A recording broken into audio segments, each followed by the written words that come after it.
This is our video on basic conducting. It's not how to conduct, it's that when you're in a choir, what is John Haynes doing? Okay.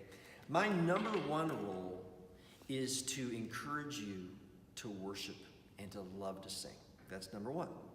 My number two role is to help inspire everybody to sing the text the way I think it should be sung. And I often will listen to other people say, hey, John, we kind of think this scripture text should be sung this way or whatever. And I listen to that.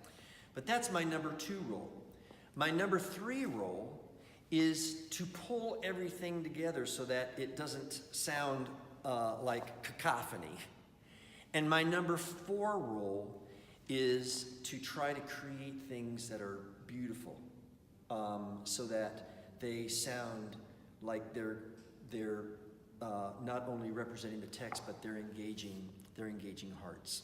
I have several things that I do, and I just want you to know.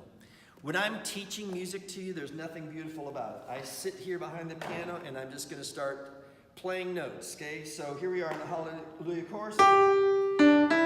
Everybody sing 3 and Hallelujah. That's how I teach notes.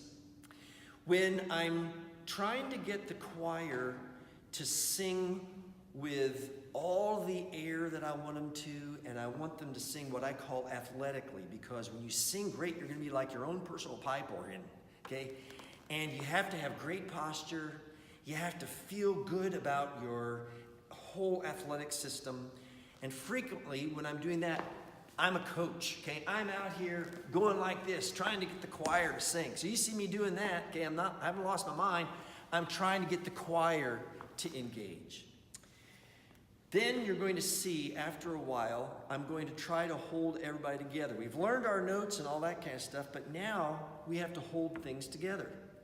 And I have beat patterns that I do. It's especially important with our instruments. Or when I've got a piano over here, and on the other side is the organ, and up there's the choir, we've got to have a way of keeping together. And so I have beat patterns, and I will beat sometimes like this. You'll see me doing this. You don't have to know exactly what I'm doing, but you will know, wow, that means we're together right there. That means we're together right there. Sometimes I'm going to use a baton. And I use this when I want things to be really precise and when I have a large group. And I'll be back up in the front of the platform, have a big orchestra and all that kind of thing, a lot of people in the choir, maybe the lights are dimmed. It's real hard to just see this. And so I will have this baton up there. I use that not to show off. I use it so that with precision, everybody knows right where we're at. And I'll do that, okay? And I tell you what, I tell the choir all the time when we're doing big things, keep your eye on the baton, eye on the baton. Be right with that baton. Because if you're right with the baton, and the orchestra is right with the baton, then we do things perfectly. Finally, I like to make sure we get to the place where we do things that are done beautifully. You know, if all you do is just have things together like that, then you have sterile perfection.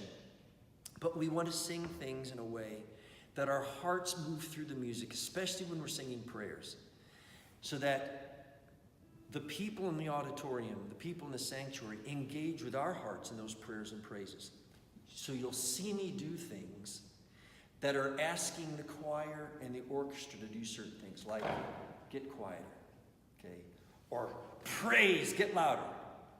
Or you'll see me do like this as we just intuitively shape phrases. Jesus, what a friend for sinners. I get to that point. You'll often see me, I'll just go off and worship. And I don't know if that's conducting or not, okay? But you'll see me raise my hands or whatever, because we get to the place where we want to rehearse to where you are inspired to lead worship by my leading of you in worship. So those are the 4 things you're going to see me do. And any questions you have on that, if you're in choir and you're not sure what certain motions mean, and I can be all over the place, quite frankly, okay, and you're not sure, don't hesitate to call me or write me and say, hey, I'm wanting to be a good choir member. What does that mean? So that I'm able to interpret the conducting well. We also do some things that help us to know when to stop singing.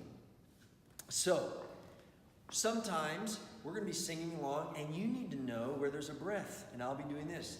Dee, da, da, okay. Holy, holy, holy, Lord.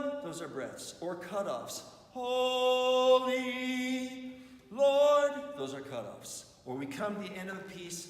God. And I'll stop.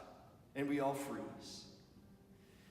That's just a little bit of the basics of what I do so that when you come to choir the first few times, it'll make a little bit more sense to you.